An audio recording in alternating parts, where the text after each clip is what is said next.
Hello students, आस्तिक्स math tutorial में आप सभी का स्वागत है। आज हम रिलेशन एवं फंक्शन चैप्टर का composition of function and invertible function के बारे में पढ़ेंगे।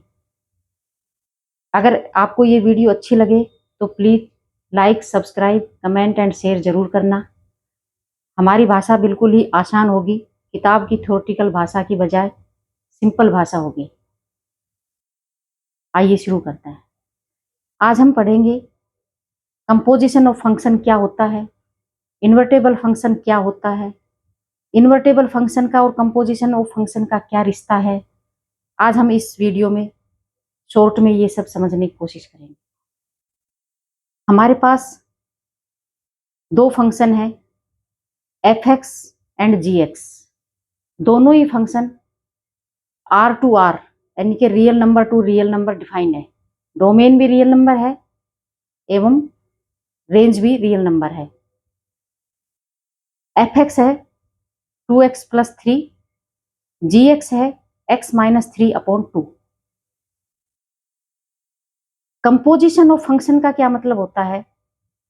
एक फंक्शन के रेंज को, एक फंक्शन के आउटपुट को दूसरे फंक्शन का डोमेन बना देना, इनपुट बना देना।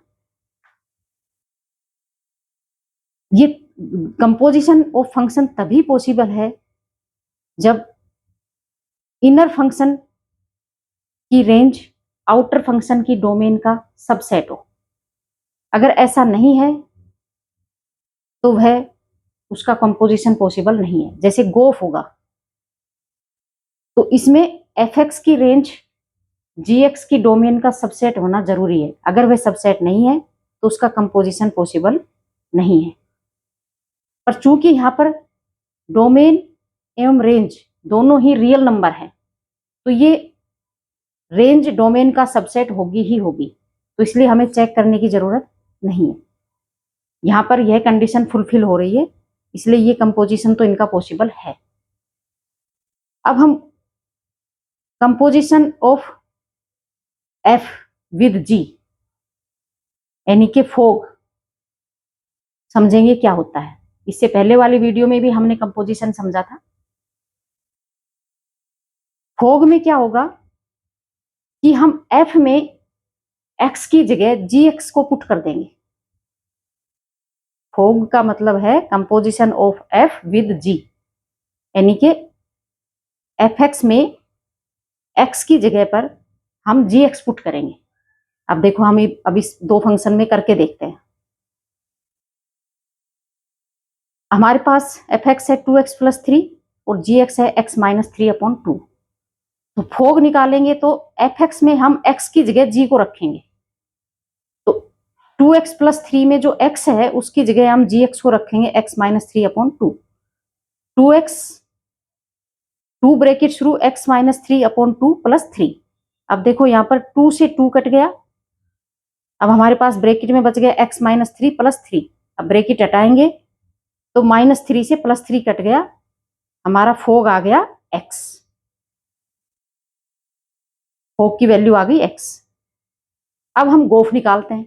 गोफ का मतलब composition of G with F X, यानी कि जी वाले फंक्शन में हम x की जगह एफ एक्स की वैल्यू पुट करेंगे। जी वाला फंक्शन क्या है हमारा x-3/2। इसमें हम x की जगह एफ एक्स की वैल्यू पुट करेंगे। x क्या है, x की जगह एफ एक्स क्या है 2x+3, तो x की जगह हम लिखेंगे 2x+3। तो ये हमारी इक्वेशन हो जाएगी 2x+3 -3/2।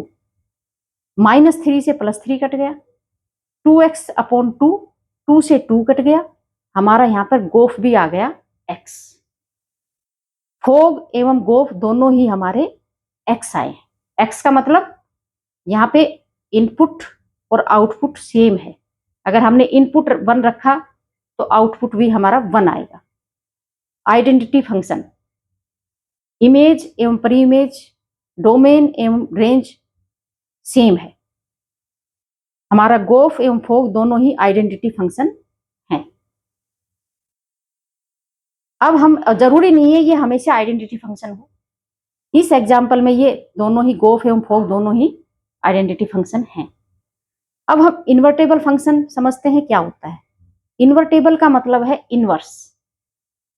एफ जी का इनवर्स है एवं जी एफ का इनवर्स है, दोनों ही फंक्शन एक दूसरे के इनवर्स हैं।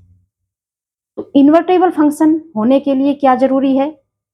इन्वर्टेबल फंक्शन होने के लिए हम सबसे पहले कंपोजिशन ऑफ फंक्शन निकालेंगे, यानी कि गोफ एवं फोग निकालेंगे। अगर हमारा गोफ एवं फोग दोनों ही आइडेंटिटी नेचर के फंक्शन आते हैं, यानी कि गोफ एवं फोग दोनों ही की ही वैल्यू x आती है, तो ये इन्वर्टेबल फंक्शन है, अन्यथा नहीं है। अगर गोफ एवं फोग आइडेंटिटी फंक्शन नहीं आते हैं, इनका f(x) और g(x) का कंपोजिशन करने पर हमें गोफ एवं फोग आइडेंटिटी फंक्शन प्राप्त नहीं होता है, ये इक्वल नहीं है, तो हमारा इन्वर्टेबल पॉसिबल नहीं है।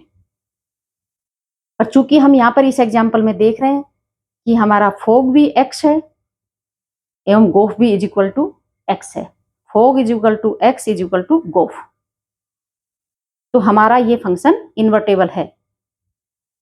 f(x) फंक्शन का इनवर्स है g(x) और g(x) फंक्शन का इनवर्स है f(x). आशा है स्टूडेंट्स आपको composition of function and invertible of function अच्छे से समझ में आ गया होगा। इससे पहले हम इस चैप्टर के सभी कंसेप्ट समझ चुके हैं। प्लीज चैनल को like, subscribe, comment and share जरूर करें। Thank you for watching.